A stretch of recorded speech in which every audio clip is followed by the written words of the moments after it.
being a profiteer off of society's ills, when you're the lead law enforcement and elected leader of an organization in the county, that is wrong.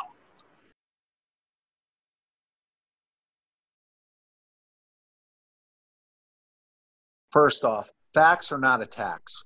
Facts are not a smear campaign. Facts are facts. And it does no one any good to say that some of the create rumors unless you have fact-based evidence, which I have. I also want to clarify with your viewers as well as I want this story with you to be about me and what I bring to the table as much as I can, and speak about my experiences and background and all the things that we've had to say. But I would be remiss with the fact that part of my candidacy is also saying that I will be present. I will be in the moment. I will be a proactive sheriff, not a reactive sheriff. I will be in the community, and I will not be on the road doing things and having training classes in other parts of the country or whatever. But during my time running for office, it was brought to my attention by numerous employees, several at the sheriff's department, that not only is the sheriff as an absentee sheriff, but he's also doing some things that are highly unethical and possibly criminal. And again, facts are facts and they're not attacks. So you asked me to briefly touch on it, and I will. The sheriff owns a company called the Cardinal Group 2. The sheriff's company does private consulting of police training. I am not saying there's anything wrong with police training. I'm saying the method and the way this is conducted is unethical. The sheriff recently, in 2018, 2 years into his last election, engaged in a contract with the state of Michigan to teach police officers mental health training. The sheriff received a contract for $1.1 million for that contract. And that was a personal contract. I have invoices. I have a copy of the contract. I have invoices where the sheriff has mailed a check for $31,000 a month. The invoices indicate the home address of the sheriff. If you research the Cardinal Group further, you'll see that one of the employees at the sheriff's office is a gentleman by the name of Eric Waddell. He's the training officer. He makes $92,000 a year from the county of Washtenaw to be the training officer for the sheriff's department. He is also the individual that is running portions of the training for the Cardinal Group, Jerry Clayton's private company. So you've crossed the line of hiring an employee that works for you in a law enforcement setting to now work for your private company. You take it one step further, and that is, in order to have that $1.1 million contract, you have to train police officers, a certain amount of them, throughout the state of Michigan. I have numerous emails from various law enforcement that show Eric Waddell using Washtenaw County servers, soliciting opportunities for people to engage in this training with the catchphrase, the training is free. So local law enforcement agencies will send officers to this training, and the training is free for the local agencies. However, the sheriff is receiving a bonus as his $1.1 million contract. In other words, he utilizes his position, he utilizes his employees to conduct this training here in Washtenaw County. He even sends his own employees to this training. So you're utilizing your own people to go to this training, which basically helps the numbers for you to abide by the regulations of the contract. If you take it one step further. Well, just real, has he commented about this publicly? I'll let you finish. I mean, or I'll get into that. I'll get into that in just 1 second. And then you take it one step further. The contract also requires that he has a sub website called managingmentalhealthcrisis.com. And that website basically promotes the training of mental health issues.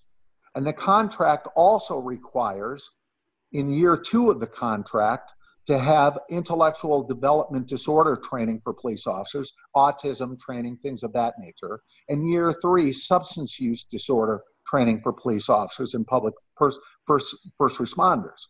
My point is, you take a look at 3 of society ills: mental health, intellectual development disorders, and substance use disorders, and the sheriff has a $1.1 million contract to combat all 3 of those, utilizing the office, first off, one of your employees, two, helping develop the training, and then we could get into some other connections with other community, Washtenaw County community organizations such as Community Health, and utilizing their service as well for your private company is totally unethical.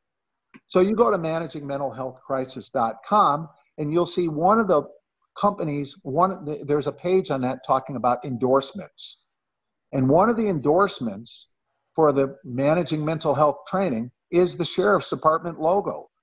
So you're now utilizing the Sheriff's Department logo, endorsing your own private company. So another one is Community Mental Health. I'd like to know in Community Mental Health, who gave authorization to use that logo to endorse a private company? You can't do that. You can't do that as a governmental agency endorse profit-making ventures. So what do you have? You have the sheriff. He has an employee who's running his company. You have another employee at the Sheriff's Department by the name of Emily Aaron. She makes $92,000 a year as a head of HR. If you go to the Cardinal Group 2, you'll see that the Cardinal Group 2 has her also working for the Cardinal Group 2. You mentioned Derek Jackson earlier.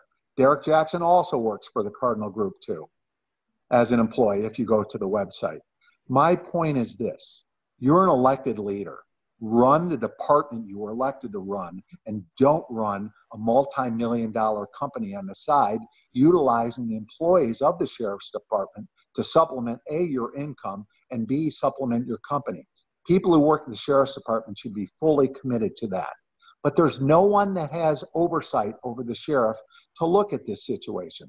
If I was the gentleman sitting in that chair that Jerry Clayton is occupying, I would say, if these allegations come forward against me for any reason or any other reasons, I'm going to contact the Attorney General's office and say, come and investigate me and tell me if we're doing anything wrong here.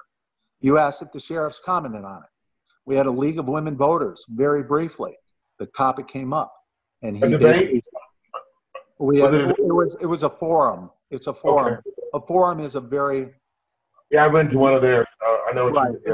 It's a series of questions. God bless them, but it doesn't allow for engagement, a question and answer type of a period between the candidates. I would love to have Jerry Clayton sit down and speak to me for 15 minutes and try and answer the questions that I have as him as an elected law enforcement leader doing what he's doing. I might add, the Cardinal Group also trains across the United States other classes. They also, for example, you Google the Cardinal Group in Ingham County, you'll see where 2 contracts were generated by Jerry Clayton's company to provide animal control training and 911 training in Ingham County. There's other contracts that are out there. We could go ad nauseum. I have file folders full of it. But my point is, once again, you're utilizing the office for personal financial gain. And what was his response? He said, I'm very proud of the fact after a 30-year career in law enforcement that I own a private company and I have not taken 1 penny of resources from Washtenaw County. I disagree wholeheartedly. The minute you start using employees, the minute you start using email servers, and I've got the email servers. I'm going to end it on this note. One email that I have is written by Eric Waddell that was sent to every law enforcement leader and law enforcement criminal justice education leader in this county. And it solicits positions for people wanting to come to the training. Do you want to send your employees to this training? It is being sponsored by the Washtenaw County Sheriff's Department, topic managing mental health. You're sponsoring. Now you're utilizing the facilities of Washtenaw County for your private company. Completely wrong, completely unethical, and if you really push to shove, it's embezzlement and it's fraud on the taxpayers, because those employees and those resources are meant for the taxpayers and the people, not to pad the pockets of Jerry Clayton's personal company. When he said he hasn't taken a dime, he not only was being dishonest, he's disingenuous, and it's an insult to everyone. And I don't take these allegations seriously. My background is in making sure of truth and justice, making sure that we tell the truth and that we work hard to hold people accountable. And I don't take allegations like this lightly. My point is, if I didn't have a whole file full of evidence that I've obtained through the Freedom of Information, through the Michigan Department of Health and Human Services, Ann Arbor Police Department, and numerous other organizations, I wouldn't be saying these things. But I had the proof. I had the evidence. And the sheriff says he's doing nothing wrong. And I have demanded that he give an explanation. No response. No response. You know, we only have a short time. Thank you so much for that. I can't wait to talk to you again. I'm seeing us on my personal page or another time really explaining the public safety mental health millage and how that process came out, because that exactly how those resources were allocated, that's not really understood by as many people as should. When you have a $1.1 million contract from the state of Michigan, and you've also utilizing resources that are in essence being supported by some of that millage, once again, that's wrong. And again, I am going to say this. These topics are huge: mental health, substance use disorder, and working towards some of the other ills that society has. I'm not complaining that we're addressing them. I'm saying it's profiting, being a profiteer off of society's ills when you're the lead law enforcement and elected leader of an organization in the county. That is wrong.